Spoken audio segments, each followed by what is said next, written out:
will provide insights on the air domain. And to my right is Vice Admiral A.N. Pramod, Director General, Naval Operations, who will cover aspects on maritime domain. Following their briefings, we will move on to the question answer session. I now request the DGMO to commence the opening brief. Thank you, Sandeep. A very good evening to all of you, ladies and gentlemen. You are all by now familiar with the brutality and the dastardly manner in which 26 innocent lives were prematurely terminated at Pahalgam on the 22nd of April. When you combine those horrific scenes and the pain of the families that the nation witnessed with numerous other recent terrorist strikes on our armed forces and defenseless civilians, we knew that the time had arrived to make yet another compelling statement of our resolve as a nation. Operation Sindoor was conceptualized with a clear military aim to punish the perpetrators and planners of terror and to destroy their terror infrastructure. What I do not state here, of course, is the often stated determination of India and its intolerance to terror. It set into motion a very diligent and microscopic scarring of the terror landscape across the borders and the identification of terror camps and training sites. The locations that emerged were numerous, but as we deliberated more, we realized that some of these terror hubs were now bereft of any presence and had preemptively been vacated, fearing retribution from us. There was also a term of reference and our own binding, self-imposed restriction to target only terrorists and thus prevent collateral damage.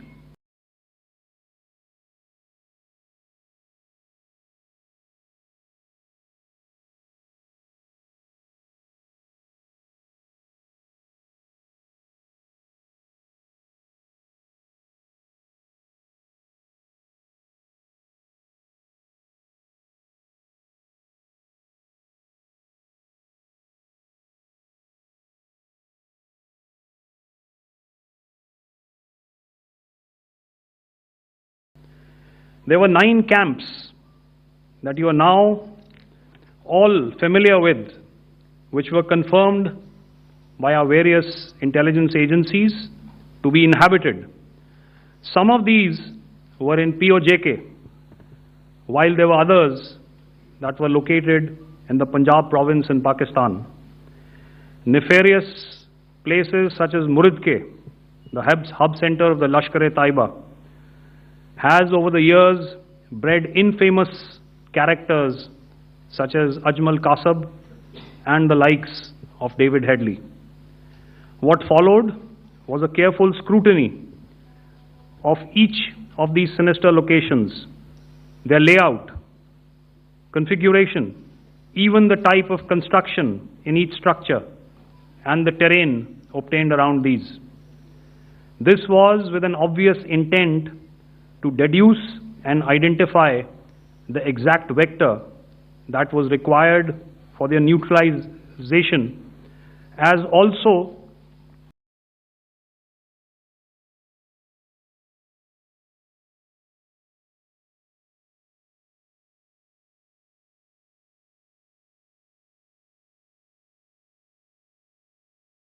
the eyes in the sky that we would send up to ensure that we brought back evidence that we had indeed targeted what we set out to. The precise images of these engagements on that fateful and historical night have already been showcased during the first press statement on the 7th of May that was helmed by our Foreign Secretary. I have no doubt in my mind that we achieved total surprise, and those strikes Indian Air Force obviously had their assets up in the sky, and I will here request Air Marshal Bharti, the Director General of Air Operations, to detail for you the methodology that the men in blue adopted to successfully manifest this mission. Thank you, Rajiv. A very good evening, ladies and gentlemen. It indeed is a difficult time that we have to come here like this and brief you. We could have done without this, but we had no choice. As the DGMO has detailed, the event was precipitated by the dastardly act at Pahalgaon. The sequence of events have already been detailed. We carefully selected the targets, and out of the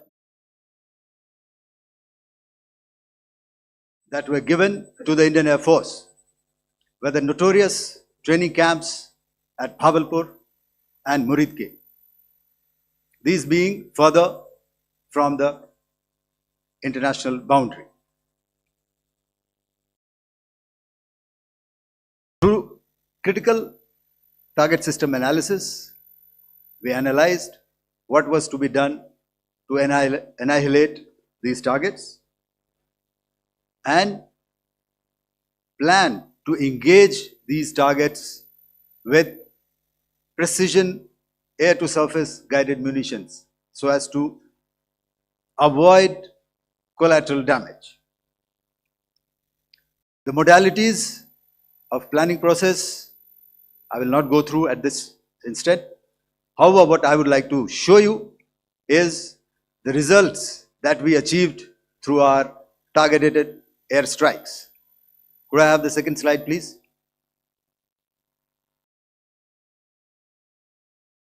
Yeah, change, please.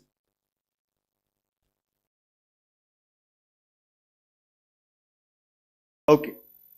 This is what the terror infra at Muridke looks like. If you see, north is as indicated, and to the right is east, where the international boundary lies. Could we have the next slide, please?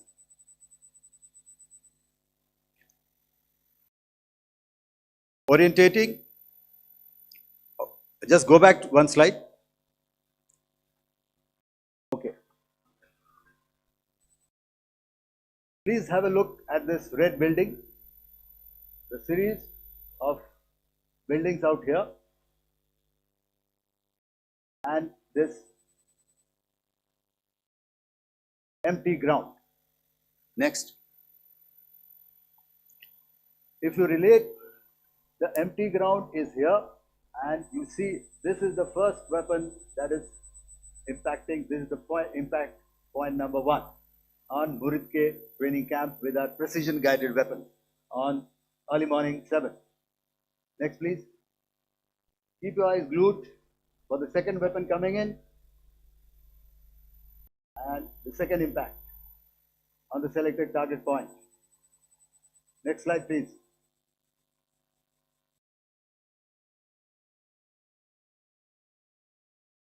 Third weapon, third impact. Continue. And fourth weapon, fourth impact. So through these targeted and precision targeting, we addressed the target at Muridke, which was the terrain infrastructure. Can you hear me? All right. Okay, I'll come closer to the mic. Now we go to the next target, which is the Bhavalpur training camp. Next slide, please. Okay, just wait. So the effect, if you see, the impact point, if I can point out, this is the impact point. The ammunition has gone through the roof and it has created a blast inside, the photographs of which you would have, all of you would have seen.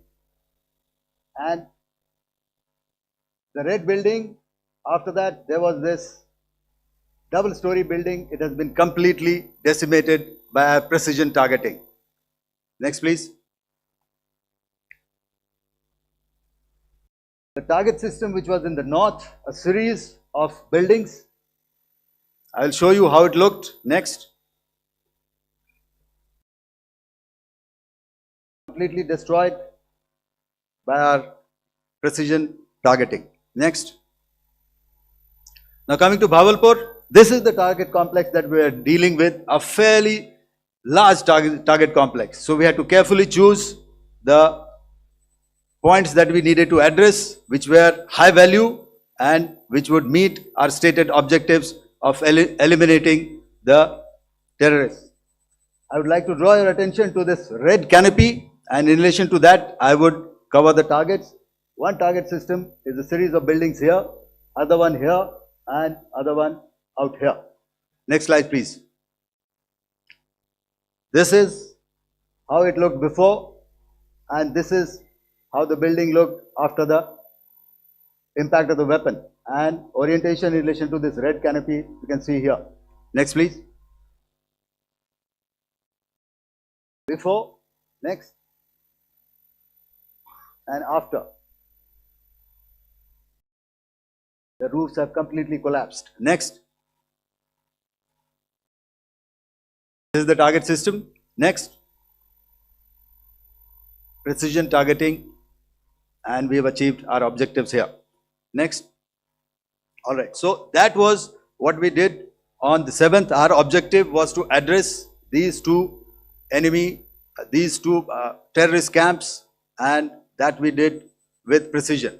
And thereafter, we maintained a robust air defense posture, because remember, our objective was to target the terrorists and terrorist infrastructure, not any other infrastructure, not the Pakistani military, not the Pakistani any other infrastructure. So that is what we have maintained on the 7th of May. However, what we saw in the evening of 7th of May, we were saturated with a raid of Pakistani unmanned aerial vehicles and small drones. And these came in waves in our civilian areas, over our military installations, and all of them were successfully intercepted. Few of them did manage to land. However, there was not much damage that they did. And we have our robust counter-US hard kill and soft kill systems which did the job. However, the difference here was that we had targeted the terrorists. The adversary now has targeted our civilians and the military infrastructure. So it had to be responded to. So in a quick and calibrated response, that very night, we struck their radar installations at Lahore and close to Gujranwala, the LYT installation, to indicate to him that we are ready, yet we do not want to escalate. Our fight was with the terrorists and not with the Pakistani military establishment. Thank you.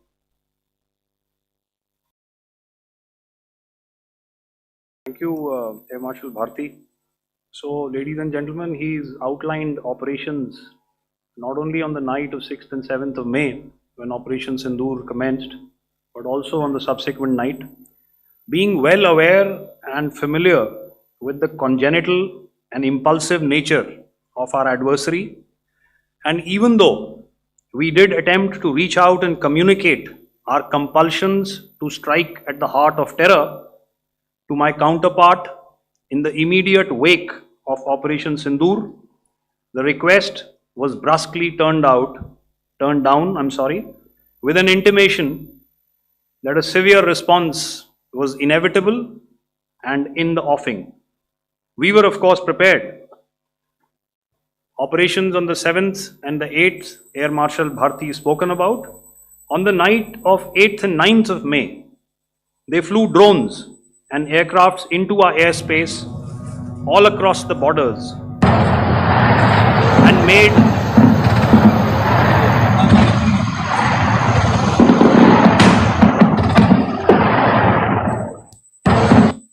and made largely unsuccessful attempts to target numerous military infrastructure.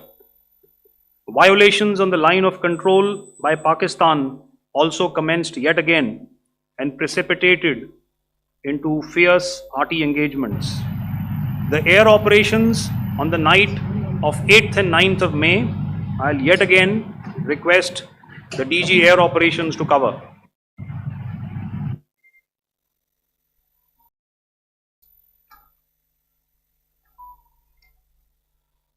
I just covered what happened on the night of 7th and 8th. What we found that on the night of 8th and 9th, starting as early as 22:30 hours, our cities had a mass raid of drones, unmanned aerial vehicles, UCAVs, starting right from Srinagar, going down right up to Nalia. It was a mass raid in waves and it was relentless. However, we were prepared and our air defense preparedness ensured that there is no damage on ground or to any of the intended targets that the enemy might have planned for. The difference between 7th night and 8th night was that on 7th night, he sent in his Jihad class of UAVs. However, these UAVs can go some distance, they are armed. However, on the 8th, less numbers of armed UCAVs were there or UAVs were there, and more numbers of quadcopters, maybe for surveillance or just for harassment of civilians. This continued till midnight. Our air defense preparedness ensured that there was no damage on the ground, either to the military installations or to the civilians. However, the enemy had yet again shown that he wanted to up the ante and he wanted a fight, and we were up to the task. In a measured and calibrated response, we once again targeted his military installations, which included his SAM sites at Malirkant. This also included his surveillance radar sites at Lahore and close to Gujranwala. These were suitably addressed, and thereafter his drone attacks continued even till morning, which we countered, and during the daytime there was some respite. Here I would like to bring out another aspect. What we found was that while the drone attacks were being launched from somewhere close to Lahore, enemy had allowed his civilian aircraft to also continue to fly out of Lahore. Not only his own aircraft but international passenger aircraft, which is quite insensitive, and we had to exercise extreme caution even at the cost of some tactical disadvantage to ensure that there is no damage to any of the civilian aircraft. And this was also brought out in our press briefing during the day. So I will now hand over to my colleague to cover the events of 9th onwards. On land, we also undertook certain measures such as deployment of air defense and electronic warfare assets to establish an integrated grid with the Indian Air Force, and I have seen and heard some of you wax eloquent about the benefits of such an architecture when it comes to negating and combating air intrusions. We also carried out deployment to include movement of our forces in the land, sea and air domains.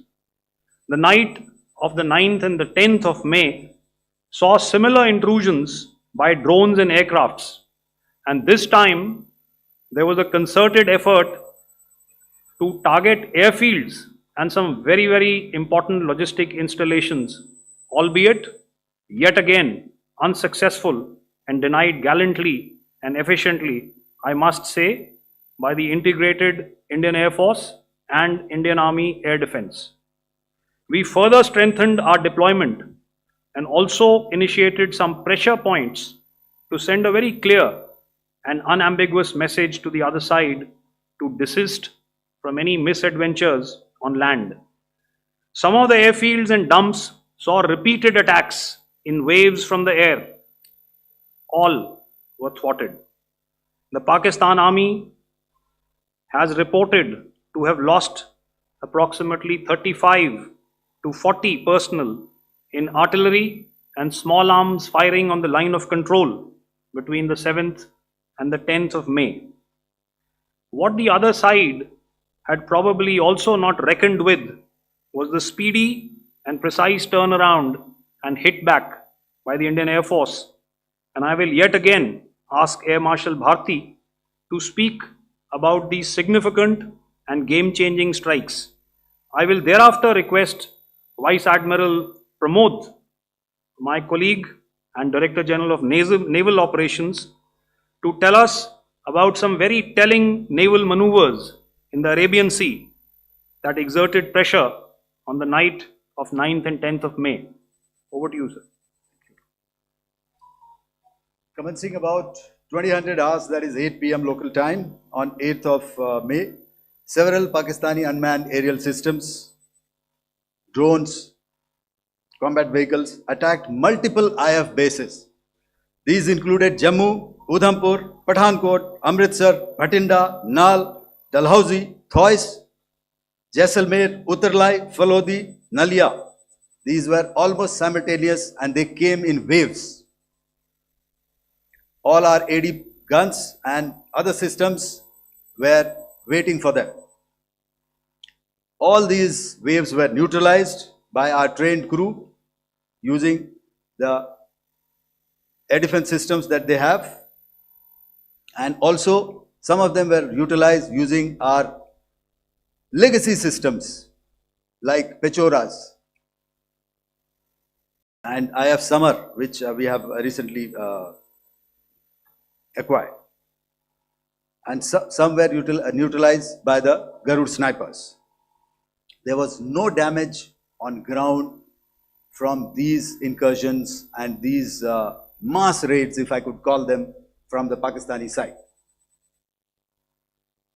However, following these relentless attacks on our air bases, on our forward positions and on our civilian targets, this was time to convey some message to our adversaries. And therefore, a decision was taken to strike where it would hurt. And towards that, in a swift, coordinated, calibrated attack, we struck these air bases, command centers, military infrastructure, air defense systems across the entire Western Front. The bases we struck include Chaklala, Rafiki, and mind you, Chaklala is Islamabad, Rahim Yar Khan, Sakar, sending a clear message that aggression will not be tolerated. This was followed by strikes at Sargoda, Bholari, Jacobabad. We also struck the C2 centers at Murid, the UAE complex at Murid, Rafiki, radar at Chunia, which I will show you, Rahim Yar Khan airfield, and the unmanned combat aerial vehicle hangar at Sakar. I would like to reiterate here that we have the capability to target every system at these bases and more. However, it was only a measured response to instill good wisdom to our adversary to refrain from further escalation. IF response was directed only at military installations, avoiding civilian and collateral damage. I would now like to show you some of the effects that have been achieved as a result of our air operation.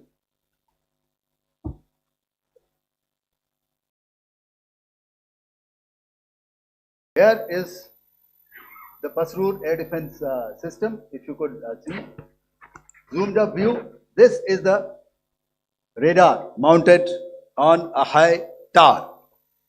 And after the strike,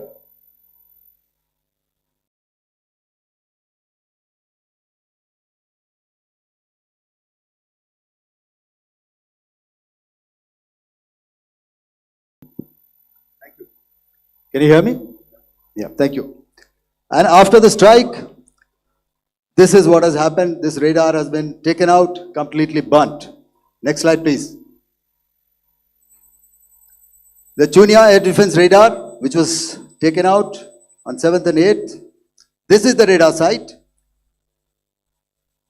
A blown up photograph, once again, on a tower. Not very clear, but what you see very clearly is the after effect after we have stuck. The radar head has been completely decapitated. Next slide, please. Arifwala air defense radar. In this complex, you see how it looked before, blown up image, and after really blown up. Next. Now coming to Sargodha airfield. Remember, this is one of their important airfields wherein they have a lot of assets, F-16s, other assets which they keep getting, training institutes. And we have stuck this airfield. It is not, if you zoom in here, then one impact point here on the runway and second impact point of our weapon, precision weapon on the runway. And if you see this blown up, repairing going on. Same here. Next. Rahimyar Khan. This is the area we have stuck. A deep strike out here and one complex here. So this is how it looked before, and same, you see a big crater, another crater here, and this complex after strike neutralized. Next. Chaklala airfield, Noor Khan, once again a major air base, a lot of their logistic assets out here. This was the chosen complex that we intended to strike and convey a message. Next slide, please. This is how it looked before, and this is how it looked after our strike. Next. Sakar.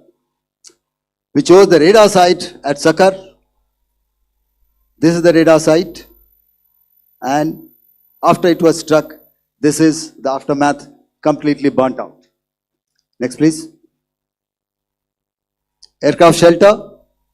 This is how it looked before the strike, and this is how it looked after the strike. The roof of the buildings completely caved in and burnt. Next. Ballari airfield. Aircraft hangar. This is how it looked before, and this is how it looked after the precision strike. Next. Jacobabad aircraft hangar, and this is how it looked after. Next.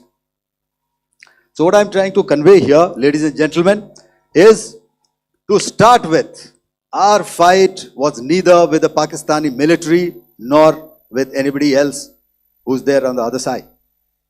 Our fight was with the terrorists. We neutralized the terrorists that we selected to be neutralized, and thereafter we only maintained the air defense posture. However, we were relentlessly pounded by waves after waves, night after night, by his UCAVs, by his drones, and by his other unmanned aerial systems. And that left us with no choice but to retaliate, and yet our retaliation was calibrated, it was graduated, and it was proportionate. Thank you.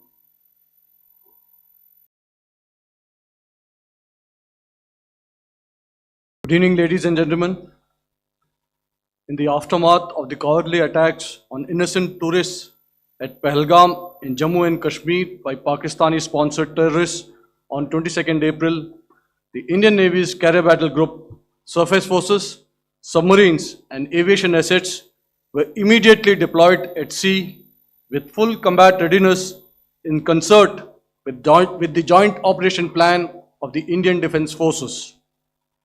You may be aware that we tested and refined tactics and procedures at sea during multiple weapon firings in the Arabian Sea within 96 hours of the terrorist attack. The aim was to revalidate our crew, armament, equipment, and platform readiness to deliver various ordnance on selected targets precisely. Thereafter, our forces remained forward deployed in the Northern Arabian Sea in a dissuasive and deterrent posture with full readiness and capacity to strike select targets at sea and on land, including Karachi at time of our choosing.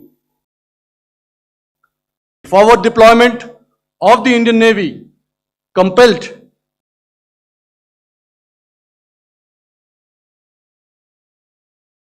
Pakistani naval and air units to be in a defensive posture, mostly inside harbors or very close to the coast, which we monitored continuously. The Indian Navy maintained seamless maritime domain awareness throughout the duration and was entirely aware of the location and movement of Pakistani units. In effect, we had and continue to have good battle space transparency using our maritime domain awareness grid. As you are aware, our response has been measured, proportionate, non-escalatory, and responsible from day one. Accordingly, the calibrated approach considered all options, including the ability of the Indian Navy for offensive action from and at sea. As part of this escalation control mechanism, the application of force by the Navy was planned in a synchronized manner in coordination with the Army and Air Force, the highlight being teams from the three services working closely in an integrated manner. Along with the kinetic actions by the Indian Army and Indian Air Force, the overwhelming operational edge of Indian Navy at sea contributed towards Pakistan's urgent request for a ceasefire yesterday. As we speak, Indian Navy remains deployed at sea in a credible deterrent posture to respond decisively to any inimical action by Pakistan or Pakistan-based terrorists. Thank you. Samno Varna, Jai Hind. Now I'll hand over to Director General Military Operations for further proceedings. Ladies and gentlemen, on the 10th of May, in the morning, even as we were getting into a huddle to wargame the events of the previous night, a routine exercise, I received a message on hotline from my counterpart in Pakistan seeking my willingness to communicate. Since our initial aim was to strike at terror camps, and all our actions in the subsequent days were in response to the intrusions and violations by the Pakistan Air Force and its army, it was decided that I would indeed speak with my counterpart. You are already aware, I've seen it being covered on national television, that my communication with the Pak DGMO was conducted at 15:35 hours yesterday and resulted in cessation of cross-border firing and air intrusions by either side with effect from 1700 hours 10th of May, after he proposed that we cease hostilities. We also decided to further speak on the 12th of May, that's tomorrow, at 1200 hours, to discuss the modalities that would enable the longevity of this understanding. However, disappointingly, and must I add, expectedly, it took only a couple of hours for the Pakistan Army to violate these arrangements by cross-border and across the line of control firing, followed by drone intrusions across the expanse of the Western Front through last night and in the early hours of the morning today. These violations were responded to robustly and dealt with as they must be. We have earlier today sent another hotline message to my counterpart highlighting these violations of the understanding between the DGMOs on the 10th of May and our firm and clear intent to respond to these fiercely and punitively, if repeated tonight, subsequently, or later.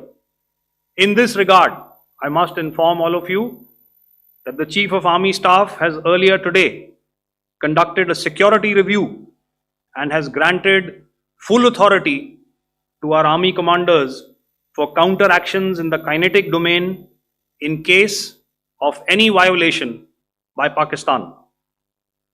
In the end, I pay my solemn homage to my 5 fallen colleagues and brothers from the armed forces and civilians who have tragically lost their lives in Operation Sindoor. Our hearts go out to the bereaved families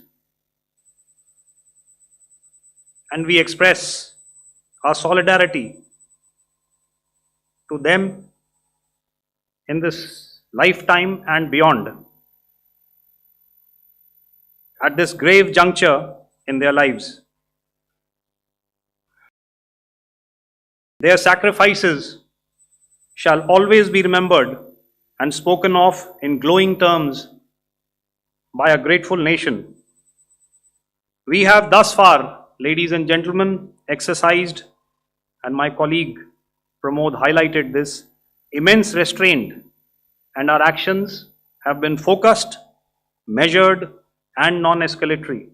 However, any threat to the sovereignty, territorial integrity, and safety of our citizens will be met with decisive force. Jai Hind. Okay, ladies and gentlemen, we are now open for questions. All right, now since I would not know all of you, I would expect you to please raise the placard or your hand, and once I indicate, I expect you to please give out your name and the media group that you belong to. Keep your questions short so that we can take as many questions as possible. Also, ladies and gentlemen, kindly bear in mind that confidential aspects may not be answered by the 3 DGMOs. Right. I've got a lot of hands there. Let me start from the left. Left foot always in front when we start marching. So here we have to the left, okay, yeah, 238. Hello. So this is Manas Pratimhuyan from PTI, Press Trust of India. So the understanding that was reached yesterday on stopping the military operations and actions, was it for just 3 days? And what would be the cost escalation if there is violation of this understanding by the Pakistani side? And my subsequent question would be that we have a kind of ceasefire agreement with Pakistan that was finalized in 2003. So will there be some kind of similarities in frameworks between the two kind of understandings, 2003 ceasefire agreement and the current understanding on stopping military operations? And again, what are the cost that will be incurring on Pakistan if Pakistan again resorts to this kind of terrorist activities, because we have made it very clear that the cost will be very high. So I would like to have your thoughts on it. Okay, so I'll answer the latter part of the question first. I also want to add that while the initial ceasefire agreement, as you correctly pointed out, is of the 2003 vintage, but I must remind you that in 2021, in the month of February, and this was Then when the crisis in eastern Ladakh was also on, the two DGMOs had spoken and arrived at a ceasefire understanding that lasted right up until this unfortunate attack at Pahalgam. Once our Foreign Secretary had announced the decisions of the CCS in the immediate wake of that attack, he had announced certain measures, and then of course Pakistan had in turn made its own announcements.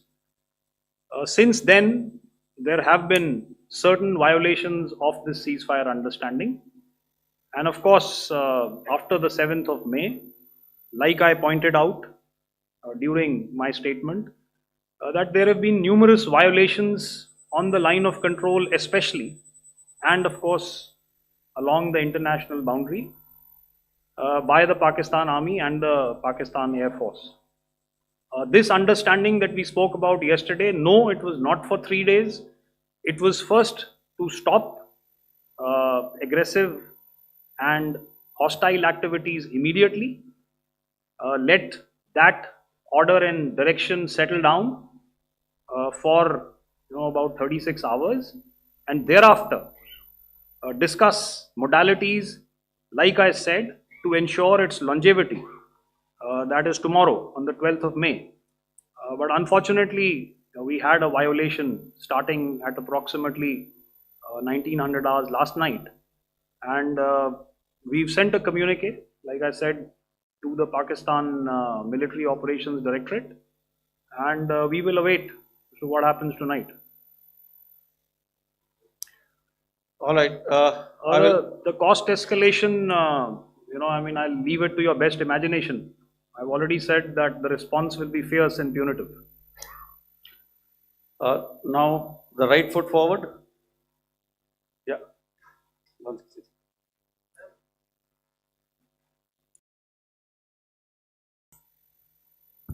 Sir, I am Ajit Dubey from ANI, sir. Sir, my question is that you talked about the loss of lives to the Pakistan Army, that was around 35 to 40 kills secured by the Indian Army. Sir, can you tell us what would be the total loss of life to the Pakistan Army in both Army and Air Force attacks, sir? And how good was the performance of the BrahMos, Scalp and the S-400 during the operations? And sir, since we have just one line. No multiple questions, please. Sir, all right. And since sir, we have achieved such a spectacular, we have made good achievements in this entire operation. Can we say that we have emerged victorious, or we have a big upper hand over the Pakistanis in this entire conflict? Thank you very much, sir. So I'll answer the question about the loss of lives on the other side. Of course, there are various means to ascertain that number. There is information from various agencies that come in. There are, of course, on the line of control, other ways to find out as to what has been the effect of what you are doing there in ceasefire violations. So therefore, I mentioned 35 to 40 on the line of control, and please remember that once Operation Sindoor was launched, the responses of the Pakistan Army were also on Indian Army or the Indian Armed Forces infrastructure. Let me put it that way. So that's why I did not cover casualties of the Pakistan Army, at least in the initial phases of battle, because those were not our targets. Our targets were terror oriented, and of course later, once they launched air intrusions and air operations on our infrastructure, we've used heavier weapons, and of course there would have been casualties, but those are still being assessed. The effects of the weapons that you mentioned, I will request Air Marshal Bharti to apprise all of you about those. Good evening, Mr. Ajit. How are you? Ajit, okay, you're meeting after some time. I never mentioned about any of the weapons that we used. Check. Okay. What I was saying, that I never mentioned of any of the weapons the caliber that we used. All right, so we leave it at that. Those are matters of operational details which I would not like to go into. But suffice to say that whatever methods and whatever means we have chosen, it had the desired effects on the enemy targets. How many casualties? How many injuries? Well, to start with, our aim was not to inflict casualties, but in case there have been, it is for them to count. Our job is to hit the target, not to count the body bags. And the last part of your question, I wonder if you read out the tweet on ADG-PI at midnight once we'd done what we had to in Operation Sindoor. And that's credit to my friend here on the left. Justice has been served, Ajit. That is all that I will say. Ajit, I'll request you to, refrain putting words into his mouth. All right. Yeah, I'll come back to the left. 147. Sorry, 47. No, 47. Did I see it here or?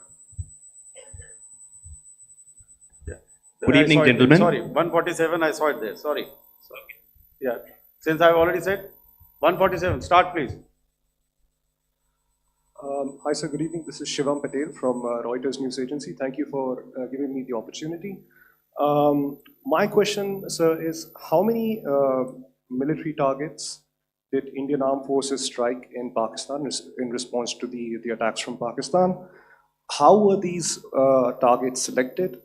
And how many troop casualties have been there in total on both sides, if you can give details? Thank you. I'm sorry, where are you? I haven't spotted his. He's to the right. Okay. Can you just repeat that for me, please? Sure, sir. So my name is Shivam Patel. I'm from Reuters News Agency. My question is, how many military targets in total did the Indian Armed Forces strike in Pakistan in response to the attack from Pakistan? How were these targets selected? And how many troop casualties have been there on both sides, if you can? So you're speaking of the targets that I mentioned in the wake of the attack at Pahalgam, right? Yeah, I think it's amply clear to everybody here that the Pakistan army has not crossed the international boundary, neither in the plain sector nor on the line of control. So the intrusions have been in the air.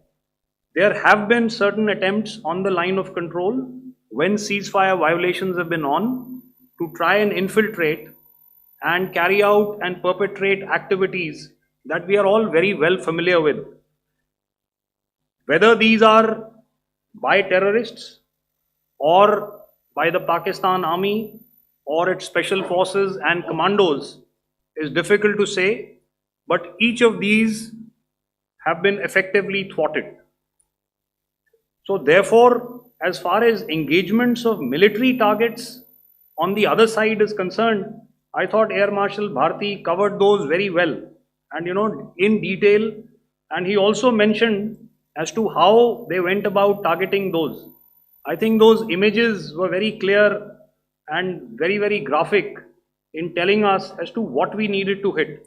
And you'll remember right at the outset I said that we even went into what was the construction in each of these locations and therefore decided on the vector that had to be utilized.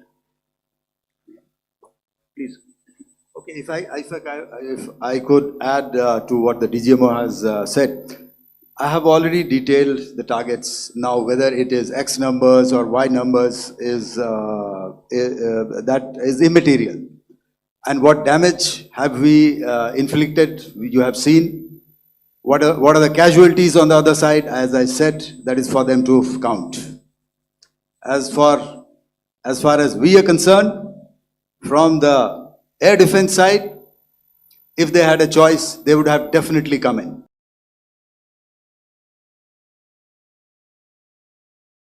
Their fighters, the more numbers of UCAVs, it is not that they did not intend to come in. It is only that our robust AD posture prevented them from coming in.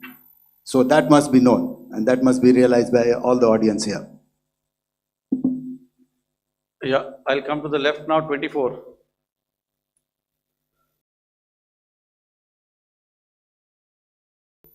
Good evening, sir. This is Anvesh Rath from Z. Sir, I wanted to know on the first briefing, which was done by FS and two representatives from Air Force and Army, you showed a list where there was 21 places in that list. You have stuck 9. Are more operations going to be held? Is Operation Sindoor still on? And the second question, thank you, sir.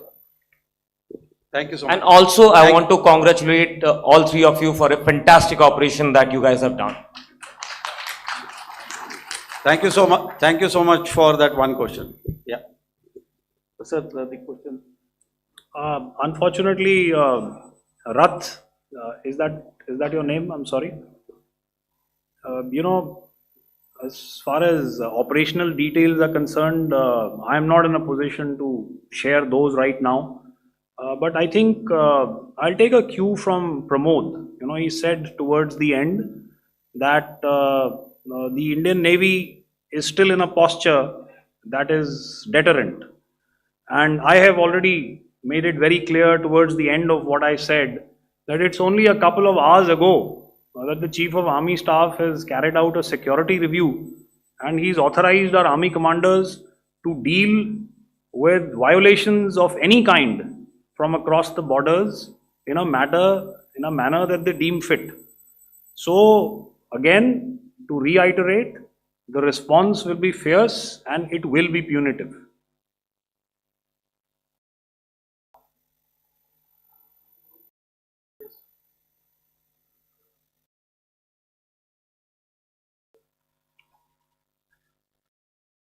I'll go back this side now. Yeah, 255. She said middle wale kya karenge? So 255. Oh, sorry. Good evening, sir. I'm Shailesh from National Defense. Please allow me, first of all, to pay my gratitude for protecting us Indians. Thank you very much. Sir, since the enemy has been talking about taking down our aerial platforms, it would be deemed fit in case we can reveal that we have taken down their fighter jets.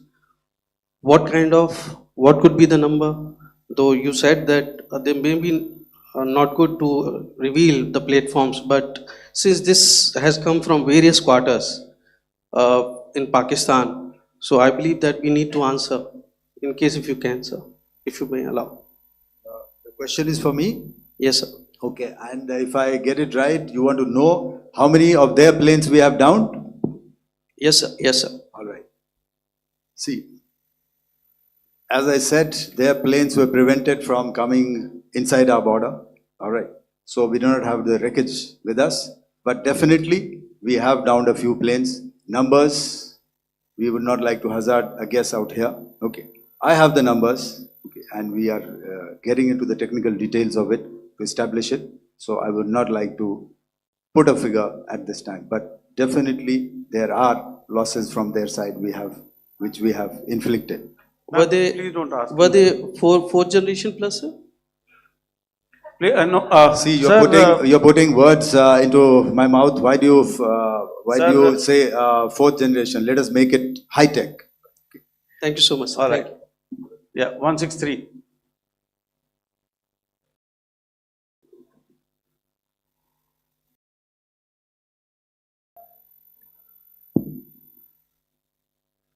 तो मैं मंजीत नेगी हूँ आज तक से। मेरा सवाल ये है कि इस पूरे ऑपरेशन में जो आतंकी ठिकानों को निशाना बनाया गया, क्या नंबर्स कुछ बता सकते हैं कितने आतंकी मारे गए? कुछ नाम सरकार, मतलब कुछ नाम मीडिया में आए भी हैं जो बड़े उसके मास्टरमाइंड थे। और एक सवाल जो आज एयरफोर्स ने भी ट्वीट किया कि ऑपरेशन सिंदूर अभी जारी है और सरकार की तरफ से भी कहा गया, और पिछली बार जब विदेश मंत्रालय की प्रेस कॉन्फ्रेंस पहली हुई थी उसमें वो लिस्ट दिखाई गई थी कि 21 टेरर कैंप आइडेंटिफाई किए गए हैं। तो क्या जो बाकी बचे हुए टेरर कैंप उन पर भी कार्रवाई होगी? और एक नंबर अगर आप बता पाएं कितने टेररिस्ट मारे गए? Manjeet ji, 3 questions. The third one has just been asked here before. So 21 this thing. So I'll request the first to be answered so that we have more number of people who can ask. Manjeet, जब मैंने statement दिया तो मैंने शुरू में ही कहा कि जैसे ही ऑपरेशन सिंदूर कॉन्सेप्चुअलाइज हुआ तो हमारा जो पीछे की कार्रवाई होती है स्पेड वर्क और टारगेट्स को आइडेंटिफाई और एनालाइज करने की कार्रवाई शुरू हो गई थी। मैंने जब स्टेटमेंट दिया तो मैंने बताया कि बहुत सारे थे, हमने 21 दिखाए होंगे और भी हैं, लेकिन वो लिस्ट फिल्टर करते करते 21 तक पहुंची। अब क्या आगे एंगेज किए जाएंगे? अगर ज़रूरत पड़ेगी तो ज़रूर एंगेज किए जाएंगे, लेकिन मैंने बताया कि इस समय जो इंट एजेंसीज ने हमें बताया कि फलाने कैंप में प्रेजेंस है, हमने उनको एंगेज किया।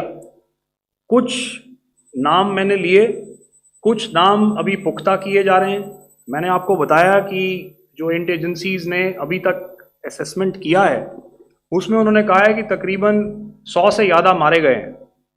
और एक आज आपने तस्वीर भी देखी कि काफ़ी प्रोमिनेंट जो फ्यूनरल था, काफ़ी प्रोमिनेंट एक जो हस्ती हैं वो ऑर्गेनाइज कर रहे थे, और उस फ्यूनरल में और कौन कौन लोग अटेंड कर रहे थे वो तो आपने देखा ही। तो आप लोग सब समझदार हैं और मुझे ये कहने की ज़रूरत नहीं है कि इन लोगों को कहाँ से सपोर्ट मिल रहा है। अगर नहीं मिल रहा होता तो ऑपरेशन सिंदूर नहीं होता, तो उसी की वजह से है ये ऑपरेशन। तो मेरे ख्याल से मैंने आपके सारे सवालों का जवाब दे दिया। Ma'am, sir, next is from 17। Sir, मेरा नाम अंजू निर्वाण है, TV9 भारतवर्ष से। सर, मेरा सवाल ये है कि ऑपरेशन सिंदूर में हमारी जो इंडियन नेवी है उसके बारे में सर थोड़ा सा बताएं कि किस तरह की उसकी भूमिका रही, क्योंकि हमने इस दौरान सर देखा कि बहुत सारी स्पेकुलेशन भी रही और ये बोला गया कि कराची तक हमारी नेवी ने ऑपरेशन किया है। तो सर इस पे थोड़ी सी क्लैरिटी चाहिए। और सर हमने कौन कौन से फाइटर एयरक्राफ्ट डाउन किए हैं, अगर उसका भी थोड़ा सा क्लैरिटी मिल जाए तो अच्छा रहेगा। तो मैं आपका पहले सवाल का जवाब दूंगा। I will make few sentences and leave it for your imagination. First of all, as I mentioned, we have quantitative and qualitative edge to deliver a massive blow to our adversary, and we completely dominate in the maritime front. Indian Navy's action is part of the escalation ladder mechanism which we have worked out amongst 3 services. This time, if Pakistan dare take any action, and Pakistan knows it, what we are going to do. That's all. आपके सवाल का जवाब मैं पहले दे चुका हूं। आपके सवाल का जवाब मैं पहले दे चुका हूं, इसलिए मैं बस उस तक ही सीमित रखूंगा और इतना कहना चाहूंगा कि आने वाले दिनों में आपको खुद ही पता चल जाएगा, और ऐसी बातें छुपी नहीं रहती हैं, तो पता चल जाएगा। So at this time we'll just let it be. Okay, ladies and gentlemen, we have 1 or 2 more questions, sir. So please, they are going to be outside. You can speak to them there also. 104.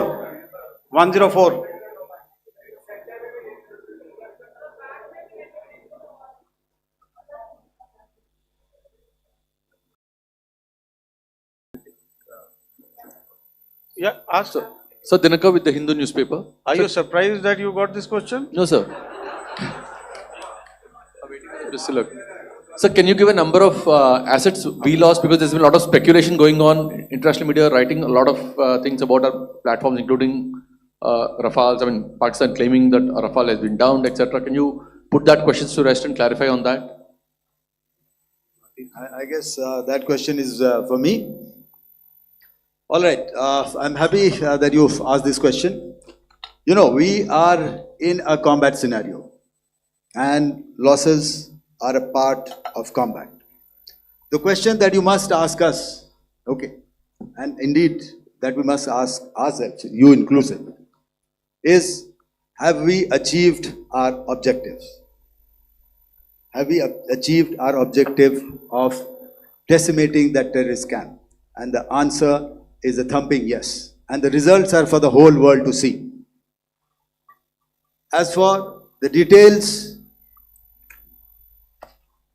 what could have been, how many numbers, which platform did we lose? You know, at this time, I would not like to comment on that because we are still in a combat situation. And if I comment on anything, it will only be advantage adversary. So we don't want to give him any advantage at this stage. All I can say is that we have achieved our objectives that we selected, and all our pilots are back home. Thank you.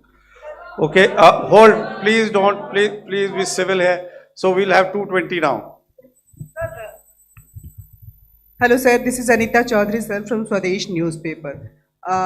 मेरा सवाल है, क्योंकि ये हमारे जो पहले जो action रहा वो आतंकवाद के खिलाफ रहा, तो आतंकवाद में अजहर मसूद की तरफ से एक बयान जारी किया गया था जिसमें उन्होंने कहा कि हम इसका बदला लेंगे और जार जार रुलाएंगे। तो क्या अगला, अगर खुदा न खास्ता अगला टेरर अटैक किसी भी तरह का होता है, तो क्या उसे एक्ट ऑफ वॉर में हमारी तरफ से लिया जाएगा और उसका क्या माकूल जवाब दिया जा सकता है?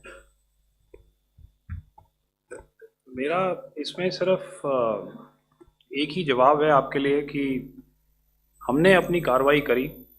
हमने उसके बाद मैंने अपने स्टेटमेंट में भी बताया कि ये कम्युनिकेट करने की कोशिश करी कि हमने इस तरीके से ये जो स्ट्राइक्स हैं वो क्यों की। लेकिन जो हमारा एडवर्सरी है उसने जैसे मुनासिब समझा वो कार्रवाई करी। तो आपने देखा कि ये जो एक्टिविटीज़ चल रही हैं 3-4 दिन से, ये कोई वॉर से कम नहीं है। नॉर्मल सर्कमस्टांसेस में एक दूसरे देश की एयरफोर्सेस हवा में नहीं उड़ती हैं और एक दूसरे के ऊपर स्ट्राइक्स नहीं करती हैं। हर रात इंट्रूजन्स नहीं होते हैं। लाइन ऑफ कंट्रोल पर सीज फायर वायोलेशंस, आपके एक साथी ने सवाल पूछा था शुरू में, एक सीज फायर अंडरस्टैंडिंग था, वो भी जा चुका है। उस सीज फायर अंडरस्टैंडिंग के जाते जो फायरिंग हो रही है लाइन ऑफ कंट्रोल में, उसमें घुसपैठ की कोशिश हो रही है। आमतौर पर ये घुसपैठ लाइन ऑफ कंट्रोल में टेररिस्ट करते हैं, लेकिन हमें इंफॉर्मेशन है कि हो सकता है ये पाकिस्तान आर्मी की टोलियां भी हों जो हमारे पोस्ट के ऊपर खामी पहुंचाने की कोशिश कर रही हैं। तो ये सारी एक्टिविटीज़ तो वॉर में शामिल हैं। तो ये कहना मुश्किल है कि आगे क्या होगा, वो स्पेक्यूलेटिव जोन में आ जाता है और मैं स्पेक्यूलेट नहीं करना चाहता हूँ। हर एक सिचुएशन अलग होती है और उससे एक तरीके से डील किया जाता है। सर मैं एक सवाल इसका मैं जवाब देना चाहता हूँ, एक minute.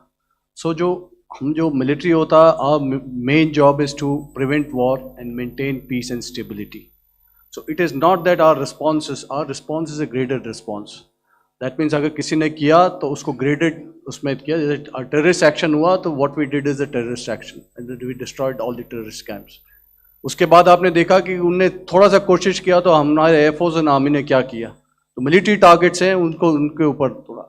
So our aim is to maintain peace and tell our adversary that you do this and the response will be bloody.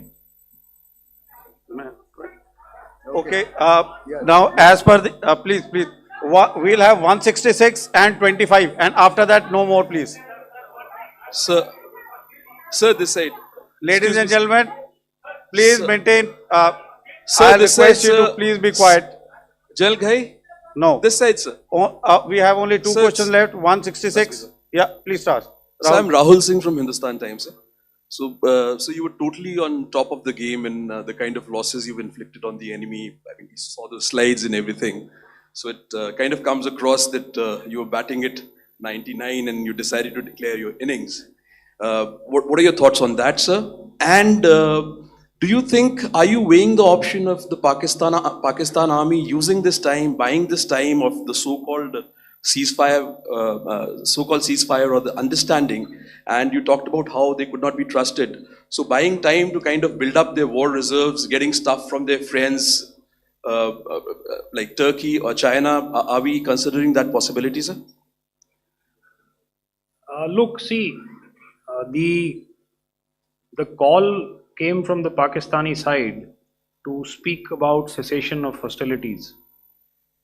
What pauses mean during such conflicts is known to everybody. I don't want to go into the pros and cons of how preparation for war is made. That is a process in itself. But I think my senior colleague here, the DG Air Operations, spoke, or he alluded at least, to what this operation was precisely and specifically meant for. And I think that's something that we achieved, right at the outset. Had we had the option not to go further, we probably wouldn't have. But we've been compelled to be in this situation. And as you've seen, the armed forces of India, and you've got the 3 Director Generals sitting here, we are always prepared to face any eventuality. And like I said, that's for the sovereignty, the territorial integrity, and the safety of our citizens. So whatever has to be done will be done. I'm not so concerned about what Pakistan will do in this time. I'm only concerned about what we will do. We have a roadmap and a plan, and we will follow it diligently, and we will follow it to the T. That's the contention that I want to make here today. Ma'am, please. Okay, the last question, and ma'am, 25, she has been she's been asking since the first one. Sir, I'm Nandita. Sir. She's not asking a question. Sir, I'm Nandita Dagar, DAGAR from DD News and DD India. Sir, I wanted to ask you that my question is to General Ghai. Sir, you spoke to your counterpart yesterday and the Pakistani counterpart. Sir, what is the Indian Army's assessment that despite that agreement, that talk that you had, despite that agreement coming into effect at 1700 hours yesterday, why did they violate it? And number 2, yesterday at the Joint Defense Ministry and Foreign Ministry briefing, Wing Commander Vyomika Singh and Colonel Sophia Qureshi had told us that we have cited the Pakistani troops amassing at the borders and at the LOC. Sir, has that situation changed? Have they withdrawn? And sir, if in case, despite now there is a lull, of course, but if tonight again, if the enemy again carries out shelling and aerial intrusions through drones, what is going to be our response, sir? Thank you. So, without outlining the specifics of that response, I've already made it clear that there will be a response, and it will be fierce and it will be punitive. Why the Pakistan Army chose the option of violating the understanding that was arrived at earlier yesterday, I think that's a question that we best answered by the Pakistan DGMO. I wouldn't be able to, give you that. But, in situations such as these, and if you go back into any conflict, sometimes these understandings take time, to fructify and manifest on ground. But without, getting into the reasons, it is our mandate to be prepared at all times, and that we were. It's not as if because there was an understanding we weren't prepared. I must tell you that the armed forces were on a very, very high alert, and they continue to be in that state even as we speak. Oh, all right.